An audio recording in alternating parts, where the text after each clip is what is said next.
राहुल गांधी की बात सही निकली दोस्तों। मोदी सरकार ने यू टर्न ले लिया। क्या वाकई में मोदी सरकार ने जो फैसला लिया था जातिगत जनगणना को लेकर, क्या मोदी सरकार ने उसी फैसले को लेकर जनता से झूठ बोला, गुमराह किया? और क्या वाकई में पीएम मोदी ने एक बार फिर से देश की आवाम के साथ वादा खिलाफी कर दी, जिसका जिक्र राहुल गांधी कर रहे थे?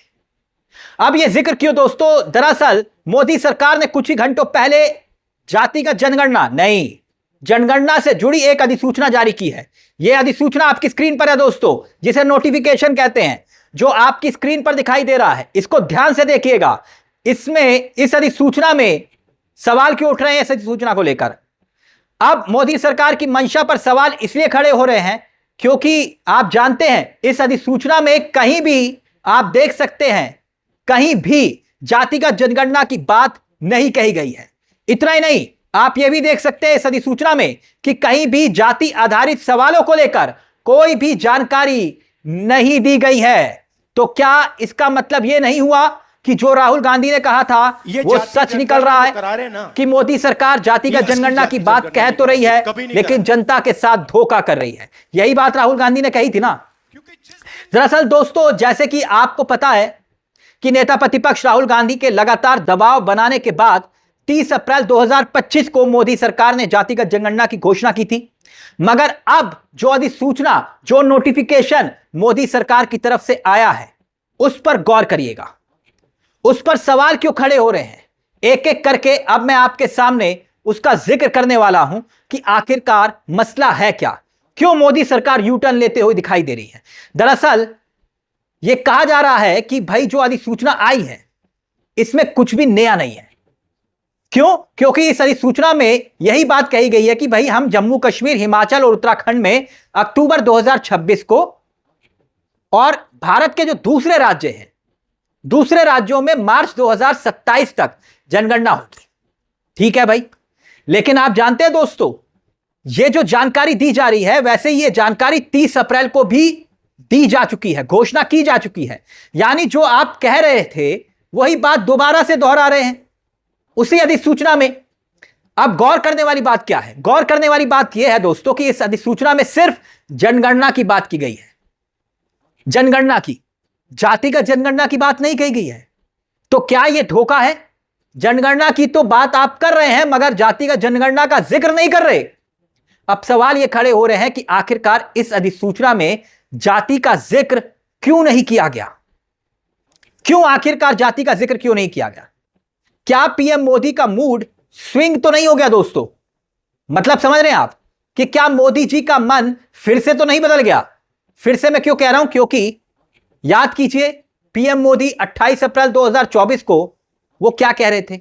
यही कह रहे थे ना कि भाई जो जातिगत जनगणना की बात करते हैं वो अर्बन नक्सल है, उनकी सोच अर्बन नक्सल वाली है। फिर मोदी सरकार ने सुप्रीम कोर्ट में 23 अप्रैल 2021 को एक हलफनामा दिया। हलफनामे में क्या था मालूम है आपको? याद करिए।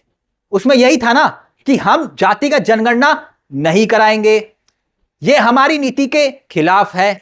इतना ही नहीं, लोकसभा में पूछे गए सवाल में भी मोदी सरकार ने यही कहा था कि ना हम जातिगत जनगणना करवाएंगे, हम इसका विरोध करते हैं। लेकिन होता क्या है दोस्तों, 2024 में सियासी चोट लगती है। किसको? मोदी सरकार को। मोदी सरकार जख्मी होती है, फिर यह फैसला लेती है कि नहीं, वो जातिगत जनगणना करवाएगी। बाकायदा अचानक से मोदी जी का हृदय परिवर्तन हो जाता है। यानी जो कह रहे थे कि हम जातिगत जनगणना नहीं करवाएंगे, नो नेवर, और जो कह रहे हैं वो अर्बन नक्सली, बटोगे तो कटोगे, वही सरकार, वही मोदी सरकार कहती है 30 अप्रैल 2025 को पलटी मारते हुए कि हां, हम ही जातिगत जनगणना करवाने को तैयार है। तो क्या राहुल गांधी और अखिलेश यादव का दबाव था, जिसके दबाव में आकर यह फैसला मोदी सरकार को लेना पड़ा और बाद में आरएसएस नाराज हो गया? दोस्तों, जैसे कि आप जानते हैं कि हमारे संविधान में जिक्र है कि केंद्र सरकार को जनगणना करवानी है, उसकी जिम्मेदारी है। यानी जो भी सरकार केंद्र में होगी वो जनगणना करवाएगी। ऐसे में जनगणना करवाने का भी एक खर्च होता है, ऐसा नहीं है कि हवा में हो जाती है, उसका भी जिक्र जरूरी है। क्यों है वो समझिएगा। जो खर्च है वो है कुल 10,000 करोड़ का, 10,000 करोड़ का खर्च। मगर एक बात गौर करने वाली है, वो ये कि 2025-26 का जो बजट है उसमें सेंसेक्स कमिश्नर के ऑफिस को जनगणना करवाने की जिम्मेदारी जिसकी होती है, उसे सिर्फ 575 करोड़ का बजट दिया गया।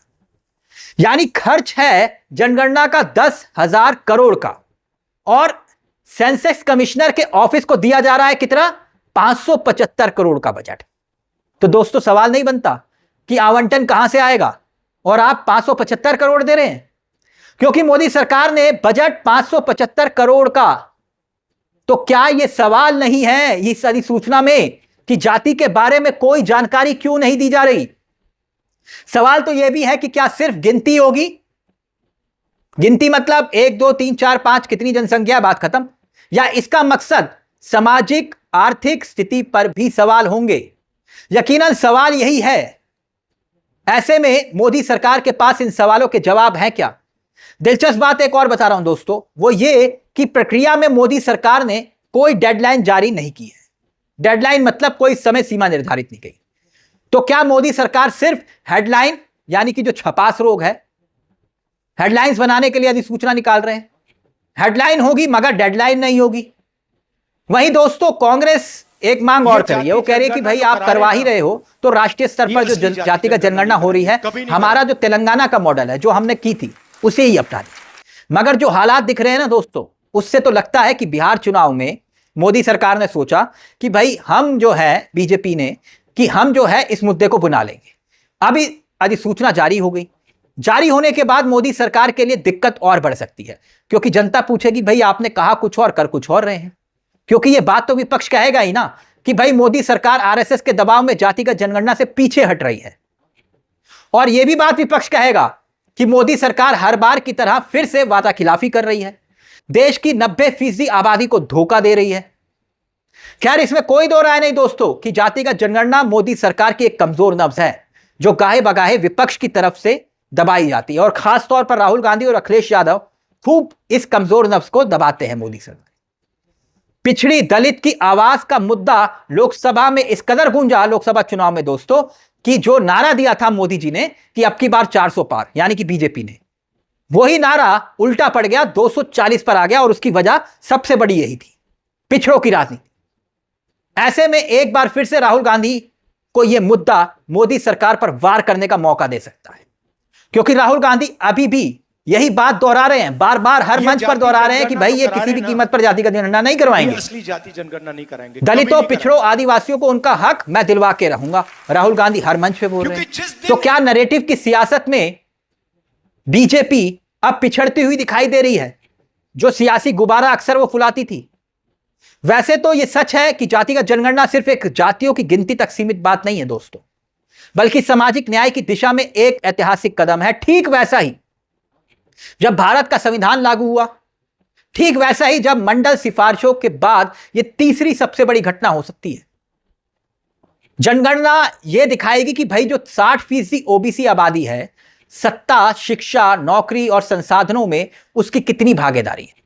और बिना आंकड़ों के आप जानते हैं दोस्तों, नीतियां बन नहीं सकती, और यह बात सरकार के नुमाइंदे भी जानते हैं। मगर क्या यह जो नोटिफिकेशन अब जारी किया है सरकार ने, यह संकेत और संदेश दे रहा है कि सरकार की कथनी, यानी कि मोदी जी के कहने और करने में कुछ और फर्क है, यानी कथनी और करनी में फर्क है। नोटिफिकेशन यही बता रहा है। आपको क्या लगता है दोस्तों, इस खबर को लेकर आपकी क्या राय है कि राहुल गांधी ने जो कहा था क्या वो सच निकल रहा है? अपनी राय हमें कमेंट बॉक्स में जरूर बताइएगा। मुझे तिलक चावला को दीजिए इजाजत, लेकिन चलते चलते एक दरख्वास्त, हो सके तो इस चैनल को सब्सक्राइब जरूर करिएगा, क्योंकि यहां हम खबर नहीं दिखाते बल्कि खबर के पीछे की खबर बताते हैं। नमस्कार, जय हिंद, जय भारत।